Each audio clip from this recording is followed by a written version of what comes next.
ఓం వసుదేవసుతం దేవం కంసచాణూరమర్దనం దేవకీ పరమానందం కృష్ణం వందే జగద్గురుం.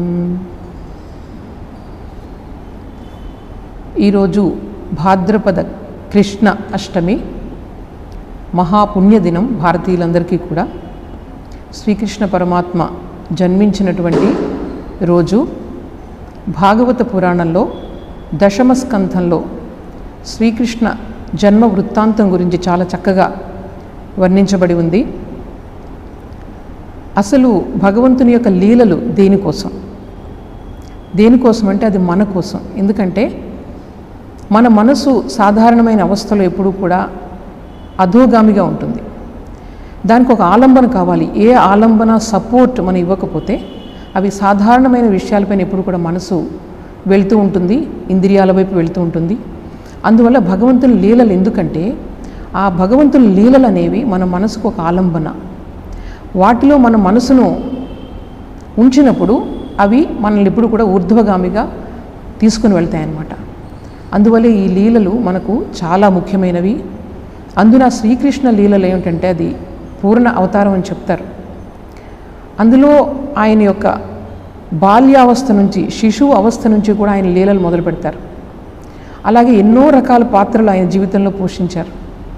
అన్ని పాత్రలను కూడా ఆయన ఎట్లా అంటే ఒక డిటాచ్మెంట్ అన్నమాట, అసంగత్వం అంటారు. ఆయన ప్రతి పాత్రను కూడా, అంటే ఎన్నో రకాల జీవితాల్లో జరుగుతూ ఉన్నాయి, కానీ ఆయన ఎప్పుడూ కూడా విచలితం కాలేదన్నమాట. ఎప్పుడు ఒక మందహాస వదనం ఎప్పుడు ఉండేదట. ఆ కృష్ణుని యొక్క గొప్పతనం అది. యుద్ధంలోనూ ఒకే రకంగా ఉండేవారు. రకరకాల రాజులు రాజ్యాలు దెబ్బలాడుకుంటున్న రాయబారానికి వెళ్ళేవారు. అప్పుడు కూడా అదే ప్రశాంత వదనం అన్నమాట. అందుకని మన భారతీయ సంస్కృతిలో శ్రీకృష్ణ పరమాత్మకు ఒక ప్రత్యేకమైన స్థానం ఉంది, ఎంతో ఆకర్షణ ఉంది ఈ అవతారంలో. ఇది ఎలా మొదలవుతుందంటే, ఈ భాగవత పురాణం పరీక్షిత్తు, అర్జునుడి మనుముడైనటువంటి పరీక్షిత్తు, అభిమన్యుని కొడుకు, ఉత్తరాగర్భంలో ఉన్నప్పుడు అశ్వత్థామ బ్రహ్మాస్త్రాన్ని, ఆ గర్భస్థ శిశువును నాశనం చేయడానికి బ్రహ్మాస్త్రాన్ని వదులుతాడు. అప్పుడు కృష్ణ పరమాత్మ వెళ్ళి ఉత్తర గర్భాన్ని ఆయన స్వయంగా లోపలికి ప్రవేశించి ఆ పిండాన్ని రక్షిస్తాడు. ఎందుకంటే అది మొత్తం ఈ పాండవ వంశానికి అది ఒక్కటే అనమాట, ఇంక మిగిలిన అది లేకపోతే మా వంశ నాశనం అయిపోతుంది.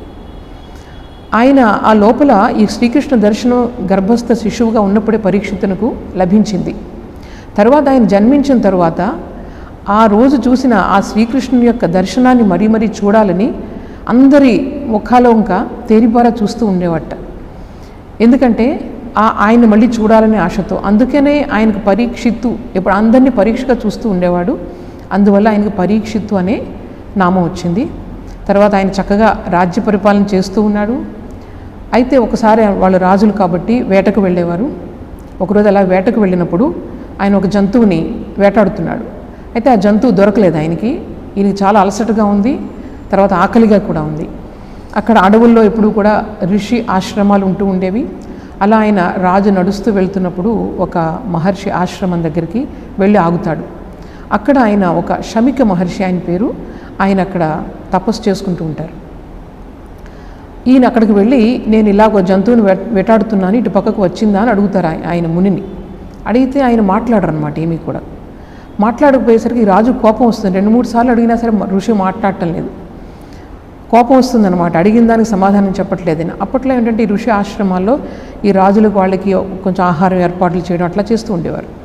అయితే ఆ రోజు ఆ ఋషి మాట్లాడటం లేదని చెప్పి ఈయన కోపం ఏం చేస్తాడంటే, ఒక చనిపోయిన పాము ఉంటుంది దగ్గరలో, దానిని తన బాణంతో తీసి ఆ ఋషి మెడలో వేస్తాడనమాట. అయితే మెడలో వేసినప్పటికీ ఋషి చూస్తూనే ఉంటారు, కానీ ఏం మాట్లాడరు. అప్పుడు రాజుకు చాలా పశ్చాత్తాపం కలుగుతుంది. నేను ఎందుకు ఈ పని చేశానని చెప్పి పశ్చాత్తాపంతో వెళ్ళిపోతాడు. అయితే ఇది చూసిన ఒక ముని కుమారుడు, వేరొక ముని కుమారుడు ఈ యొక్క శమిక మహర్షి యొక్క కుమారుడికి ఈ విషయాన్ని తెలియజేస్తాడు. ఆయన తండ్రిని ఆ అవస్థలో చూసి ఆ శమిక మహర్షి కుమారుడికి చాలా కోపం వస్తుందన్నమాట. కోపం వచ్చి ఆ పరీక్షిత్ మహారాజుని ఆయన ఏం చేస్తాడు, శపిస్తాడు. ఏమిటంటే, సరిగా ఇప్పటికీ వారం రోజుల మధ్యలో అతను పాము కాటుతో మరణిస్తాడు అని చెప్పి శపిస్తాడు. అది విన్న శమిక మహర్షి తన కుమారుని చాలా మందలిస్తాడు. నువ్వేం పని చేశావు నువ్వు? నేను మౌనవ్రతంలో ఉన్నాను, ఆ విషయం రాజుకు తెలియదు కదా, నేను ఎన్నోసార్లు ప్రశ్న అడిగినా సరైన సమాధానం చెప్పట్లేదు కాబట్టి ఆయన ఏం చేశారనమాట, ఆయన కోపం వచ్చింది సాధారణంగానే సహజంగానే. దానికి నువ్వు ఎంత పని చేశావు? మనల్ని రక్షిస్తున్నది ఆయనే కదా. ఇప్పుడు ఈరోజు ఇంత నిశ్చింతగా మనం ఈ తపస్సు చేసుకుంటున్నాము అంటే అది రాజు మనల్ని చల్లగా చూస్తూ ఉండడం వల్లే కదా, నువ్వు చాలా పొరపాటు చేశావు అని చెప్పి కుమారుని మందలిస్తాడు. అయితే ఇంకా చేయగలిగింది ఏమీ లేదు అని చెప్పి ఏం చేస్తారనమాట శమిక మహర్షి రాజుకి కబురు పంపిస్తారు జరిగిన విషయాన్ని. ఇలాగ ఆయన ఒక శాపం ఆయనకి తగిలింది, ఒక వారం రోజుల్లో ఆయనకి మరణం ఆసన్నమవుతున్నది అని చెప్పి కబురు పంపిస్తాడు. అయితే ఇక్కడ చూడండి, ఈ రాజు యొక్క గొప్పతనం ఏంటంటే వెంటనే ఆయన విషయాన్ని గ్రహించి అప్పటికే ఆయన చేసిన పనికి పశ్చాత్తాపడుతున్నాడు. అయితే ఈ కర్మను తను అనుభవించి తీరాలి. అప్పట్లో అందరూ కూడా ఈ కర్మ సిద్ధాంతాన్ని చాలా విశ్వసించేవారు అనమాట. వెంటనే ఆయన అనుకుంటాడు, నేను చేసిన దానికి నాకు ఈ శిక్ష లభిస్తున్నది, అయితే ఇప్పుడు నేనేం చేయాలి? జరిగిన దానికి ప్రారంధానికి మనం ఏం చేయలేం. అయితే దానిని మనం ఇప్పుడు నేను చేసే పని ద్వారా నా యొక్క భవిష్యత్తును నేను మార్చుకోవచ్చు. ఆ వివేకం అన్నది అక్కడ పరీక్షణ మహారాజుకి కలిగిందనమాట. అప్పుడు ఆయన ఏమనుకున్నారంటే, ఎట్లాగో నేను వారం రోజుల కన్నా ఎక్కువ బ్రతకను కాబట్టి ఈ వారం రోజులు నేను ఏం చేస్తే నా తరువాత జన్మ ఉత్కృష్టంగా ఉంటుంది అన్న ఆలోచన ఆయనకు వచ్చి ఏం చేస్తారంటే, భగవంతుని యొక్క తత్వాన్ని నేను వింటాను ఈ వారం రోజులు కూడా అని చెప్పి మొత్తం రాజ్యం అన్నీ కూడా ఒక్క నిమిషంలో అన్నీ కూడా వదిలిపెట్టి ఆయన నదీ తీరానికి వస్తారనమాట. అక్కడ శుక మహర్షి ఈ భగవత్ తత్వాన్ని ఎంతోమంది శిష్యులకు చెప్తూ ఉంటారు. అప్పుడు ఆయన దగ్గరికి వెళ్ళి రాజు అర్థిస్తాడు, నాకు ఇలాగ వారం రోజులే ఉంది నేను మరణించడానికి, నేను శాపగ్రస్తున్నై ఉన్నాను, మీరు నాకు భగవత్ తత్వాన్ని బోధించండి, భాగవత తత్వాన్ని బోధించండి అంటే శుక మహర్షి ఒప్పుకుంటారనమాట. ఒప్పుకుంటే ముందుగా ఏం చేస్తారు ఆయన, ఈ సూర్యవంశం రాజులు మనకు ఎప్పుడు కూడా పురాణాలు ఎలా ఉంటాయంటే చరిత్రతో కలిసి ఉంటాయి. అంటే రాజుల చరిత్రలు చెప్పుకుంటూ పోయి ఆ మధ్యలో ఈ భగవత్ తత్వాన్ని, ఈ అవతార లీలలను వర్ణిస్తూ ఉంటారనమాట. ఈ విధంగా ఆయన సూర్యవంశ రాజులు, తర్వాత చంద్రవంశ రాజులు వీళ్ళందరి గురించి కూడా చెప్పారు పరీక్షిత్తుకి. అయితే పరీక్షిత్తు మాత్రం ఒకే విషయం గురించి ఆయన ఎదురు చూస్తూ ఉన్నాడు. ఇంకా సమయం ఎంతో లేదు. అప్పుడు ఆయన శుక మహర్షిని ప్రార్థిస్తాడనమాట. చూడండి, ఇప్పటి వరకు మీరు ఈ సూర్యవంశ రాజులు తర్వాత చంద్రవంశ రాజుల యొక్క చరిత్రలు మీరు చెప్పారు, అలాగే యదువంశాన్ని గురించి కూడా మీరు ప్రస్తావించారు. అయితే ఈ యదువంశంలోనే శ్రీ మహావిష్ణువు జన్మించాడు అని చెప్పి విన్నాను. ఆయనే ఇప్పుడు నేను ఇలా ఈరోజు బ్రతికి ఉండడానికి కారణం, ఆ రోజు నా తల్లి గర్భంలో ప్రవేశించి నన్ను ఆయన రక్షించాడు. అలాగే ఈ భీష్ముడు, ఈ ద్రోణుడు ఇలాంటి మహారథులు ఉన్నటువంటి కౌరవ సైన్యాన్ని నా తాతలైనటువంటి పాండవులు ఓడించారు అంటే అది కేవలం శ్రీకృష్ణ పరమాత్మ యొక్క దయ మాత్రమే.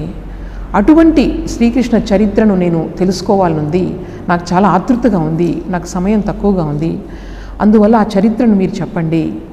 ఆయన ఏ విధంగా మథురా నగరంలో పుట్టి గోకులానికి వెళ్ళాడు, అట్లాగే మరొక విషయం, ఆయన అన్నగారైనటువంటి బలరాముడు ఒక్కొక్కసారి దేవకి గర్భంలో జన్మించాడని చెప్తూ ఉంటారు, మరొకసారి రోహిణి గర్భంలో జన్మించాడని చెప్తూ ఉంటారు. ఇది ఎలా జరిగింది, ఈ విషయాన్ని నాకు తెలియచేయండి అని చెప్పి కొన్ని ప్రశ్నలు ఆయన అడుగుతారనమాట. అప్పుడు శుక మహర్షి చాలా ఆనందిస్తారు. ఆయన అంటారు, చూడు, సమ్యక్ వ్యవసిత బుద్ధి తవ రాజర్షి సత్తమ వాసుదేవ కథాయాం తే యజ్జాత నైష్ఠికీరతి. నీ బుద్ధి సమ్యక్ రీతిలో ఉంది, సరైన రీతిలో ఉంది, సరైన మార్గంలో ఉంది. ఎందుకంటే వాసుదేవుని యొక్క జీవితాన్ని తెలుసుకోవాలి నువ్వు కోరుకుంటున్నావు, ఇది నిజంగా చాలా మంచి లక్షణం. ఈ వాసుదేవుని యొక్క ప్రశ్నలు నువ్వు అడిగావే ఇప్పుడు, అటువంటి ప్రశ్నలు మనిషిని అడిగిన వాళ్ళని, తర్వాత చెప్పేవాళ్ళని, వినేవాళ్ళని కూడా పవిత్రం చేస్తాయి. ఏ విధంగా అయితే భగవంతుని యొక్క పాదాల నుంచి ప్రవహించే గంగ మనుషులను పవిత్రం చేస్తుందో, అదేవిధంగా ఈ భగవంతుని గురించి తెలుసుకోవాలి అనుకున్న ఈ ప్రశ్నలు కూడా మనల్ని పునీతం చేస్తాయి. వాసుదేవ కథా ప్రశ్న పురుషాన్ స్త్రీన్ పునాతి వక్తారం పృచ్ఛకం శ్రోత్రూన్ తత్పాద సలిలం యథా అని శుక మహర్షి చెప్పి అప్పుడు ఈ శ్రీకృష్ణ జన్మ వృత్తాంతాన్ని ఆయన చెప్పడం మొదలు పెడతారు. అది ఎలా జరుగుతుందంటే, ఈ రాక్షసులు అప్పుడంటే అప్పుడున్న క్షత్రియుల్లో చాలామంది కూడా ఈ రాక్షస స్వభావాన్ని కలిగి ఉండేవారనమాట. ప్రజలను పీడిస్తూ ఉండేవారు. అప్పుడు భూదేవి ఇటువంటి అసుర బుద్ధి ఉన్నవాళ్ళు ఎక్కువ జన్మించినప్పుడు భూదేవి భారం అయిపోతుందట. ఆవిడ వెళ్ళి బ్రహ్మదేవుని వద్ద మొరపెట్టుకునేది. ఇది మనం పురాణాల్లో చూస్తూ ఉంటాం. ఈసారి కూడా ఈ క్షత్రియ వంశంలో జన్మించిన ఈ అసుర స్వభావం గల వాళ్ళని గురించి భూదేవి చాలా ఏడుస్తూ వెళ్ళి బ్రహ్మదేవుని అడుగుతుంది, నేను భరించలేకపోతున్నాను ఈ భారాన్ని అని చెప్పి. అప్పుడు బ్రహ్మదేవుడు ఏంటంటే శ్రీ మహావిష్ణువుకి ఈ విషయాన్ని తెలియచేస్తే శ్రీ మహావిష్ణువు తాను అవతరించడానికి తన సంసిద్ధతను వ్యక్తం చేస్తారు. అప్పుడు బ్రహ్మదేవుడు ఏం చేస్తారంటే దేవతలందరినీ పిలిచి, చూడండి, మహావిష్ణువు భూలోకం పైన అవతరించాలని ఆయన తన సంసిద్ధతను వ్యక్తం చేశారు. ఇప్పుడు మీరందరూ ఏం చేయాలంటే ఆయన జన్మించే ముందు అక్కడ భూమి మీద జన్మించాలి. ఎలా అంటే ఆయన నందగోకులంలో నందుని ఇంట ఆయన జన్మిస్తాడు. అందువల్ల అక్కడ గోకులంలో ఉండే స్త్రీలు పురుషులు అందరూ కూడా, దేవతలందరూ కూడా అక్కడ జన్మించాలి. అదే కాకుండా ఈ గోవులు ఇవన్నీ ఉంటాయి కదా, గోవులు తర్వాత దూడలు, ఇవన్నీ కూడా దేవతలు, మీరు అక్కడ వెళ్ళి జన్మించాలి, అవన్నీ కూడా మీరే అని భగవంతునికి సహాయం చేయాలి. అలాగే ఆదిశేషు ఉంది కదా శ్రీ మహావిష్ణువు దగ్గర, ఆదిశేషువు కూడా అక్కడ జన్మిస్తారు. జన్మించి తర్వాత యోగమాయ కూడా జన్మించి తన కార్యాన్ని నెరవేరుస్తుంది అని చెప్పి దేవతలందరికీ కూడా ఈ విషయాన్ని తెలియచేస్తారనమాట.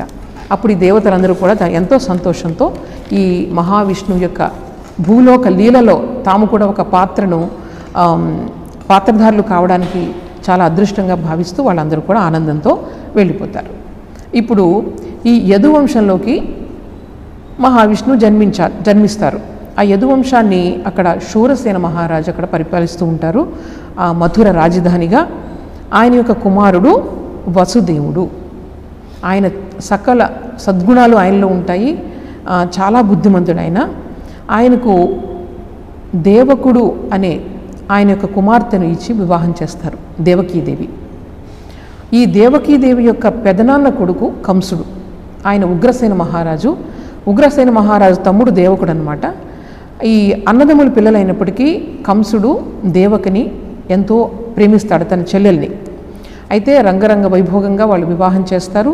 వివాహం అయిన తర్వాత వధూవరులిద్దరూ కూడా రథంలో ఎక్కుతారు. ఆయనకి లాంఛనాలుగా, వీళ్ళిద్దరికీ లాంఛనాలుగా దేవకుడు ఎన్నో రథాలు, తర్వాత అశ్వాలు, ఎంతో బంగారం, ఎంతోమంది పరిచారికలు, వీళ్ళందరినీ కూడా అందరూ కూడా ఒక ఊరేగింపులో నుంచుని ఉంటారనమాట రాజమార్గంలో. అటువంటి చివరి క్షణంలో కంసునికి ఒక్కసారి చెల్లెల మీద చాలా ప్రేమ పెరిగిపోతుంది.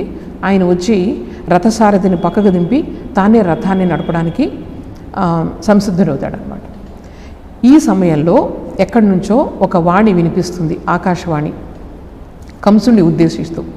కంసుడితో అంటుంది, ఓరి మూర్ఖుడా, నువ్వు ఎవరినైతే ఇంత ఇష్టపడుతున్నావో నీ చెల్లెలు గర్భం నుండి పుట్టేటటువంటి అష్టమ శిశువు నిన్ను వధిస్తాడు అని చెప్తాడనమాట. ఆ మాట విన్న వెంటనే కంసుడిలో ఇంకా వెంటనే కోపం అనమాట వచ్చి ఏం చేస్తాడు, ఆయన లోపలికి వెళ్ళి ఆ చెల్లెలి యొక్క కొప్పును పట్టుకుని బయటికి కిందకి లాగుతాడనమాట. ఆవిడ కింద పడిపోతుంది. వెంటనే తన వరలోంచి కత్తిని తీసి నరకడానికి సిద్ధమవుతాడు. అప్పుడు వసుదేవుడు చాలా బుద్ధిమంతుడు కాబట్టి, స్థిరమైన బుద్ధి కలవాడు కాబట్టి ఆయన వెంటనే కంసుడిని చెప్తాడనమాట, చూడు, ఏషా తవానుజా బాలా కృపణ పుత్రికోపమా, నీ తర్వాత పుట్టినటువంటి ఈ చెల్లెలు నీకు పుత్రికతో సమానము. హంతుం నార్హసి కళ్యాణీం ఇమాం త్వం దీనవత్సలః. అతనికి మంచి మంచి విశేషణాలతో చెప్తాడనమాట. ఆయన మనసు కరుగుతుందని, దీనవత్సలుడని, సౌమ్యుడని రకరకాల మాటలతో కంసుడిని పిలుస్తాడు. ఇలా నువ్వు చేయడం మంచిది కాదు అని చెప్తాడు. కానీ కంసుడు వినడనమాట. అప్పుడు రెండవ ఉపాయం ఏం చేస్తాడంటే కొంచెం తత్వం బోధిస్తాడు అతనికి. ఎట్లా అంటే ప్రతి మనిషికి కూడా మృత్యువు అనివార్యం. ఈరోజు నువ్వు చెల్లెలను చంపుతావు, నీకు ఈ అపకీర్తి మాత్రమే మిగులుతుంది చెల్లెలను చంపావని చెప్పి. కానీ నీకు మృత్యు వచ్చేది మాత్రం ఆగుతుందా? ఇప్పుడు కూడా మనకి విధి ఏదైతే విధించిందో దాని నుంచి మనం తప్పించుకోగలమా? ఒకసారి నువ్వు ఆలోచించుడు. కర్మఫలాన్ని మనం ఎవరు కూడా తప్పించుకోలేము అని బోధిస్తాడనమాట, కొంచెం తత్వాన్ని చెప్తాడు. అది కూడా ఆయన తలకెక్కదు. ఇంకా చివరి ఉపాయం ఏంటంటే తన భార్యను తాను ఏదో విధంగా రక్షించుకోవాలి, తర్వాత ఏం జరిగితే అది జరుగుతుంది, అది అదృష్టం కూడా మారచ్చు ఒక్కొక్కసారి. ఆయన ఏ ఉదాహరణ చెప్తాడంటే, ఒక అడవి కాలిపోతుంది అనుకోండి, కాలిపోతున్నప్పుడు ఆ నిప్పులోంచి, ఆ అగ్ని సెగలోంచి వచ్చిన నిప్పు ఎక్కడో దూరంగా గాలికి ఎగిరి దూరంగా ఉన్న ఒక చెట్టును కాల్చొచ్చు, పక్కనే ఉన్న చెట్టు కాలకపోవచ్చు. ఈ విధంగా మన అదృష్టాన్ని బట్టి ఒక్కొక్కసారి మనం ఈ మృత్యువు నుంచి బయటపడవచ్చు. అందువల్ల ప్రస్తుతం దేవకిని రక్షించడం నా కర్తవ్యం కాబట్టి నేను ఒక పని చేస్తాను, అదేంటంటే పుట్టిన పిల్లల్ని అతనికి ఇచ్చేస్తాను, అతను చంపివేయవచ్చు అని చెప్పి అతనికి నేను ఒక వాగ్దానం చేస్తానని చెప్పి మనసులో అనుకొని ఇంకా వేరే గత్యంతరం లేక కంసుడితో అంటాడనమాట, చూడు బావా, నేనేం చేస్తానంటే దేవకితో నీకేం ప్రమాదం లేదు కదా, దేవకి పుట్టిన పిల్లలు ఎవరైతే ఉంటారో వాళ్ళని నీకు ఒక్కొక్కరు నేను నీకు ఇస్తూ ఉంటాను, నువ్వు వాళ్ళని చంపేద్దు కానీ, అంతేగాని నీ చెల్లెల్ని ఇంకా కాళ్ళ పారాని కూడా ఆరలేదు, ఇటువంటి చెల్లెల్ని చంపి నువ్వు పాపం కూడగట్టుకోవద్దు అని చెప్పి కంసుడికి చెప్తాడు. అయితే కంసుడికి ఏంటంటే వసుదేవుడి గురించి తెలుసు, ఆయన ఎప్పుడు కూడా మాట్లాడిన మాట ఎప్పుడు కూడా ఆయన ఆడిన మాట తప్పడనమాట.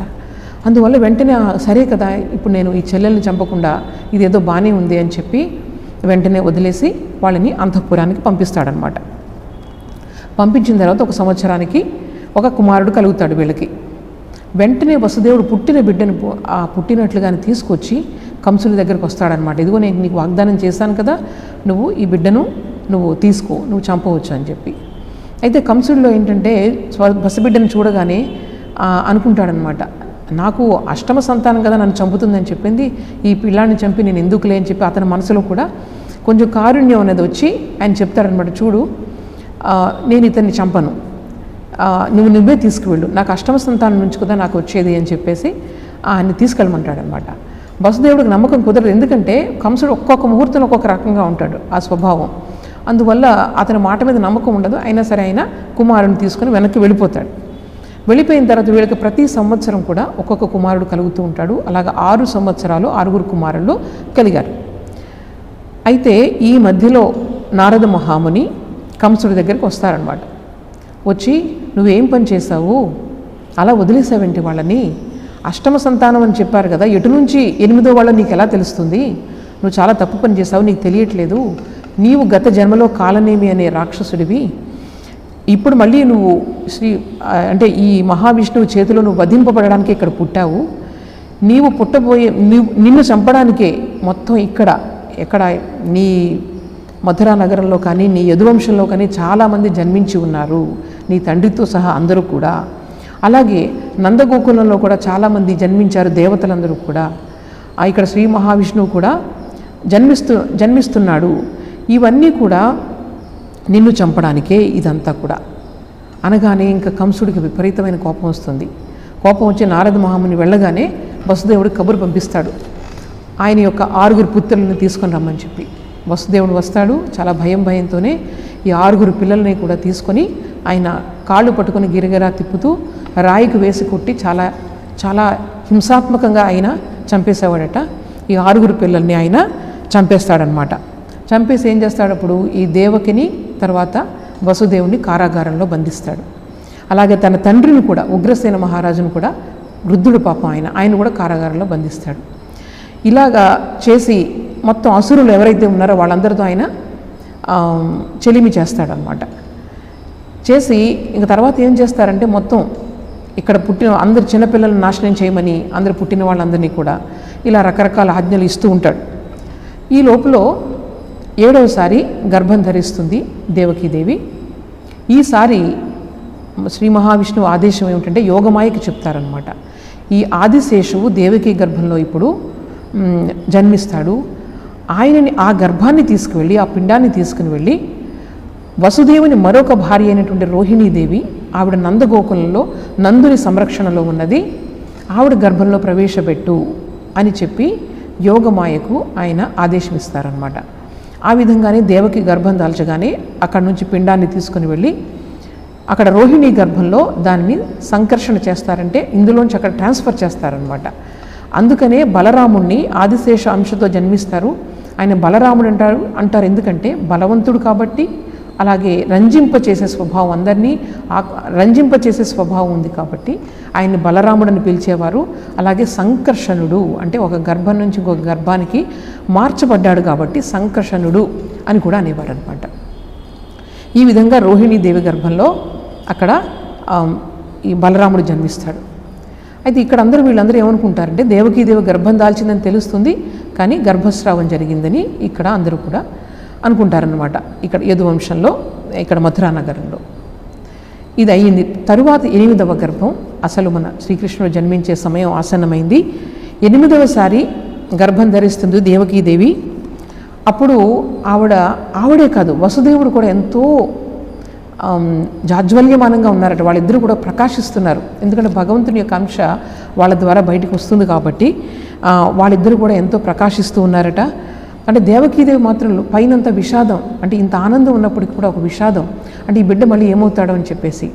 అందువల్ల ఆవిడ ఎంతో దేదీప్యమానంగా ప్రకాశిస్తున్నప్పటికీ కూడా ఒక కుండలో ఉన్నటువంటి దీపం ఎలా అయితే దాచబడి ఉంటుందో ఆ విధంగా దేవకి యొక్క తేజస్సు ఆ జైలులో, చెరసాలలో బంధించబడి ఉంది అని చెప్పి భాగవతం వర్ణిస్తుంది. ఈ సమయంలో దేవకిని ఏమని వర్ణిస్తారంటే దేవకీదేవి జగన్నివాస నివాస, అంటే జగత్తుకే ఆవాస స్థానమైనటువంటి భగవంతుడు ఆవిడ గర్భంలో ఉన్నాడు, అందువల్ల ఆవిడని జగన్నివాస నివాస అని చెప్పి వర్ణిస్తుందన్నమాట. నెలలు గడిచే కొద్దీ కూడా దేవకీల యొక్క తేజస్సు ఇంకా ఇంకా పెరిగిపోతూ ఉంటుంది. కంసుడు మధ్య మధ్యలో చూడ్డానికి వస్తూ ఉండేవాడు చెరసాలకి. ఆ విధంగానే ఈసారి చూడ్డానికి వచ్చినప్పుడు దేవకిని చూసి ఇంకా కళ్ళు మిరిమిట్లు గొలిపేలాగా ఆవిడ యొక్క సౌందర్యం ఉంటుందన్నమాట. అది చూసి కంసునికి అర్థమవుతుంది, నన్ను వధించేవాడు ఇప్పుడు ఈవిడ గర్భంలో జన్మిస్తున్నాడు, అందులో అనుమానం లేదు అని చెప్పి దేవకీదేవిని చూసి కంసుడు అనుకుంటాడనమాట. ఇక ఆయన ఏమనుకుంటాడంటే ఈ శ్రీహరి ఇప్పుడు డెఫినెట్గా వచ్చి నన్ను చంపుతాడని చెప్పి అనుక్షణం అనమాట ఇంకా ఆయన్నే స్మరిస్తూ ఉంటాడు, భయం, విపరీతమైన భయంతో. ఆసీనః సంవిశన్ తిష్టన్ భుంజానః పర్యటన్ మహీం చింతయానో హృషికేశం అపశ్యత్ తన్మయం జగత్. అంటే కూర్చున్న తర్వాత, భోజనం చేస్తున్న తర్వాత, అటు ఇటు తిరుగుతున్నా, ఆలోచిస్తున్నా, ఎంతసేపు కూడా ఆ శ్రీహరినే తలుచుకుంటూ ఉన్నాడు. తన్మయం అయిపోయాడు తెలుసుకోకుండా. వైరి అంటే శత్రుత్వం ద్వారా అతను తన్మయం అయిపోయాడు, భక్తితో కాదు శత్రుత్వంతో ఆయన భగవంతుడిలో తన్మయం అయిపోయాట. ఈ లోపులో ఇక్కడ ఈ దేవకి దేవి దగ్గరికి శివుడు, బ్రహ్మాది దేవతలు అందరూ వచ్చి భగవంతుడిని కీర్తిస్తున్నారు. ఆయన రాబోతున్నారు, ఆయన ఈ ప్రపంచంలోకి, భూలోకంలోకి. ఆయన యొక్క సత్యస్వరూపుడు అని చెప్పి ఆయన కీర్తిస్తున్నారు. సత్యవ్రతం సత్యపరం త్రిసత్యం సత్యస్య యోనిం నిహితం చ సత్యే సత్యస్య సత్యమృత సత్యనేత్రం సత్యాత్మకం త్వాం శరణం ప్రపన్నాః.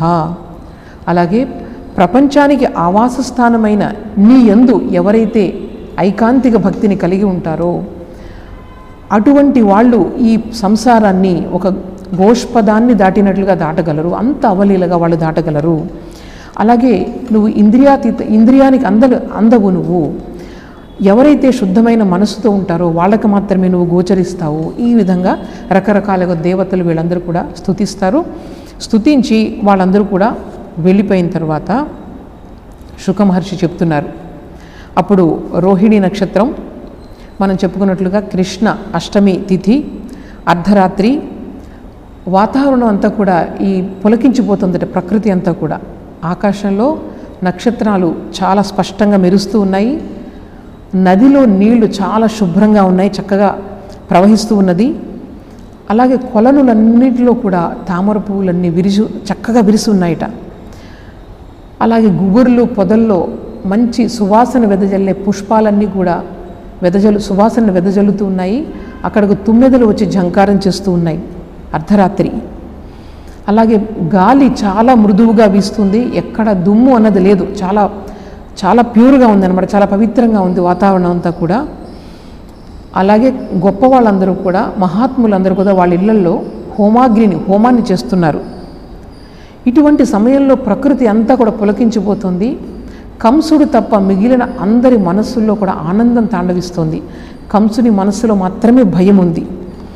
అలాగే అక్కడ స్వర్గలోకంలో యక్ష కిన్నెర గంధర్వులు వీళ్ళందరూ కూడా గానాలు చేస్తున్నారు.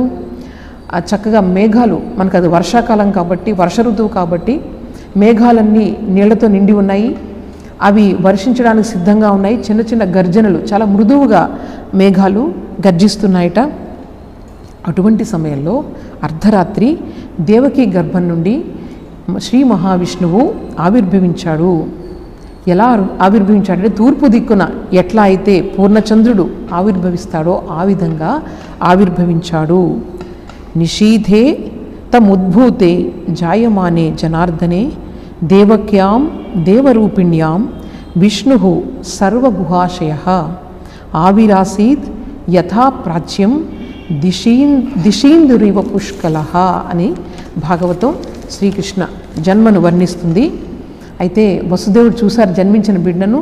ఆయన ఎలా చూశారంటే తమ అద్భుతం బాలకం అంబుజేక్షణం, తామర పువ్వులు లాంటి కళ్ళు ఉన్నాయట, చతుర్భుజం 4 చేతులు ఉన్నాయి, శంఖ గదార్యుధాయుధం శ్రీవత్స లక్ష్మం, శంఖ చక్ర గదలన్నీ పట్టుకుని ఉన్నారు ఆయన. అలాగే ఆయన వక్షస్థలం పైన శ్రీవత్సం చిహ్నం ఉంది. గల శోభి కౌస్తుభం, గళల్లో మెడలో కౌస్తుభ మణి ఉన్నది, పీతాంబరాన్ని ధరించి ఉన్నారు. అలాగే సాంద్ర పయోద సౌభగం, ఏ విధంగా అయితే వర్షిస్తున్న మేఘం చాలా గాంభీర్యాన్ని కలిగి ఉంటుందో అటువంటి గాంభీర్యాన్ని కలిగి ఉన్నట్టు శిశువు. అలాగే మహార్హ వైదూర్య కిరీట కుండలత్విష పరిష్వక్త సహస్ర కుంతలం, చూడండి చక్కటి నల్లటి జుట్టు, ఉంగరాల జుట్టు, అందులో నుంచి ఆయన యొక్క కుండలాలు, తర్వాత కిరీటం దగదగా మణులన్నీ కూడా మెరిసిపోతున్నాయట. ఇటువంటి శిశువుని వసుదేవుడు ఆనందంతో ఆశ్చర్యంతో చూశాడు. ఆ ఆనందంతో వసుదేవుడు ఏం చేశాడంటే మానసికంగా, ఆయన ఏం చేయలేడు కాబట్టి మానసికంగా 1000 గోవులను బ్రాహ్మణులకు దానం చేశాట. అప్పుడు ఆ దేవదేవునికి వసుదేవుడు నమస్కరిస్తూ ఈ విధంగా కీర్తిస్తున్నాడు. నాకు తెలుసు నువ్వు సాక్షాత్తు పరమపురుషుడవు, విదితోసి భవాన్ సాక్షాత్ పురుష ప్రకృతే పరః కేవల అనుభవ ఆనందస్వరూప సర్వబుద్ధి దృక్, అన్ని బుద్ధి, అందరి బుద్ధి మనసులకు నువ్వు సాక్షివి.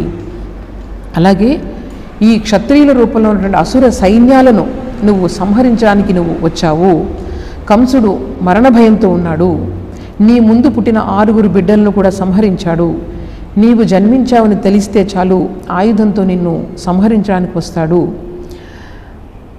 అట్లాగే నీవు ఈ సృష్టిని సృష్టించి ఆ సృష్టిలో నువ్వు ప్రవేశించావు, అంటే ప్రవేశించినట్లు ఉన్నావు. నువ్వు ప్రవేశించావంటే ప్రవేశించడం కాదు, నీవు లేకుండా ఈ సృష్టే లేదు. స ఏవ స్వప్రకృత్యా ఇదం సృష్ట్వా, ఈ ప్రకృతిని అంతటినీ కూడా నువ్వు సృష్టించావు. అగ్రే త్రిగుణాత్మకం, త్రిగుణాత్మిక ప్రకృతిని నువ్వు సృష్టించావు. తదను త్వం హ్య ప్రవిష్ట ఇవ భాసతే, ఇలా సృష్టి చేసి అందులో నువ్వు ప్రవేశించినట్లుగా నువ్వు అందులో భాసిస్తున్నావు. ఈ విధంగా వసుదేవుడు రకరకాలుగా కీర్తిస్తున్నారు. మరి దేవకీదేవి ఏం చేస్తుందో చూడండి. దేవకీదేవికి లోపల చాలా భయంగా ఉంది, కానీ ఆమె ఏం చేస్తుందంటే నవ్వుతూ ఉందట. ఆ శిశువు యొక్క సౌందర్యాన్ని, ఆ వైభవాన్ని చూసి పైకి మాత్రం చాలా ఆనందంగా ఉంది ఆవిడ అని చెప్పి ఆవిడ చెప్తోంది. ఆవిడలో కూడా ఆ తత్వం, భగవంతుని తత్వం ఆవిడ కూడా తెలుసు, సాధారణమైన మహిళ కాదు కదా. అందువల్ల ఆవిడ చెప్తోంది, తత్వవేత్తలు ఎవరినైతే అవ్యక్తమని ఆద్యమని కీర్తించారో, రూపం యత్తత్ అవ్యక్తం ఆద్యం బ్రహ్మ జ్యోతి నిర్గుణం నిర్వికారం సత్తామాత్రం నిర్విశేషం నిరీహం సత్వం సాక్షాత్ విష్ణురధ్యాత్మదీప. అలాగే నీవేంటంటే ఈ ప్రపంచమంతా కూడా కారణావస్థకు, ప్రళయం వచ్చినప్పుడు కారణావస్థకు చేరిపోతుంది, కానీ కాలం సంపూర్ణంగా గతించిపోతుంది. సార్ కాలం అన్న భావనే ఉండదు, నీవు మాత్రమే మిగులుతావు అని చెప్పి కృష్ణుడికి చెప్తుందనమాట. అంటే ప్రపంచం అంతా లైవ్ అయిపోయినా సరే ఎవరైతే ఉంటారో ఆయనే భగవంతుడు, ఆయనే శ్రీ మహావిష్ణువు అని చెప్పి చూడు, ఈ చరాచర విషయం అంతా కూడా నీవు ధరిస్తున్నావు, అటువంటి నీవు నా గర్భాన్ని ఆశ్రయంగా చేసుకుని వస్తున్నావు అంటే అది అంతా కూడా నీ లీల, నీ మాయ అని చెప్పి ఆవిడ చెప్తుంది.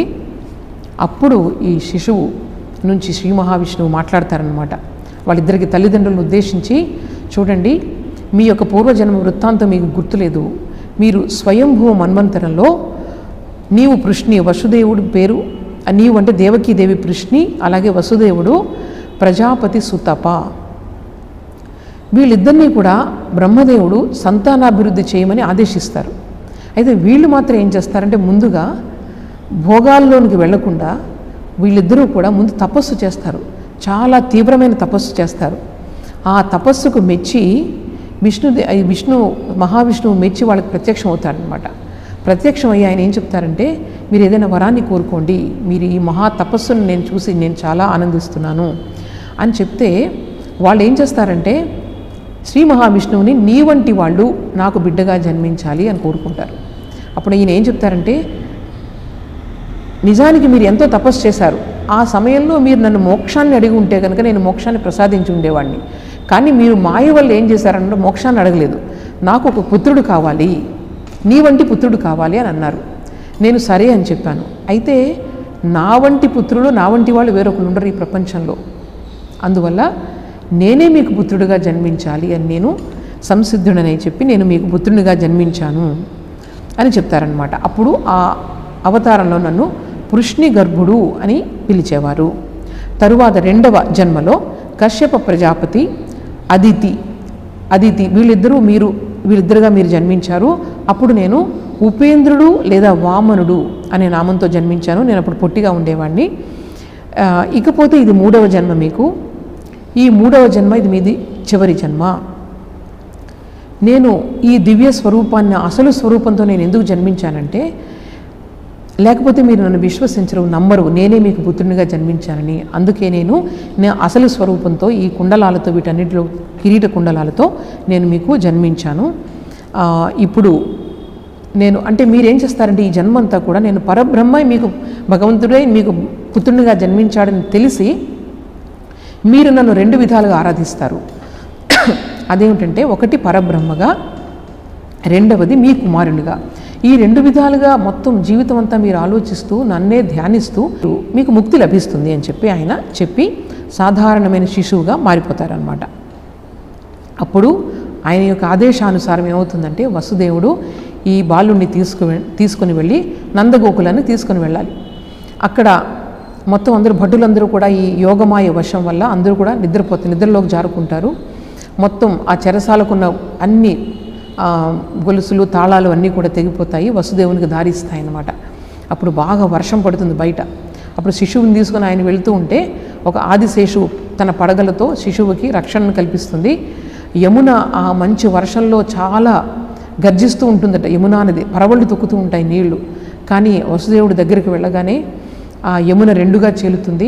ఈ ఆదిశేషువు ఆ రక్షణ పైన ఒక గొడుగులాగా పట్టుకొని వస్తూ ఉంటే ఆయన మొత్తం యమునను దాటి నందగోకులను ప్రవేశిస్తారు.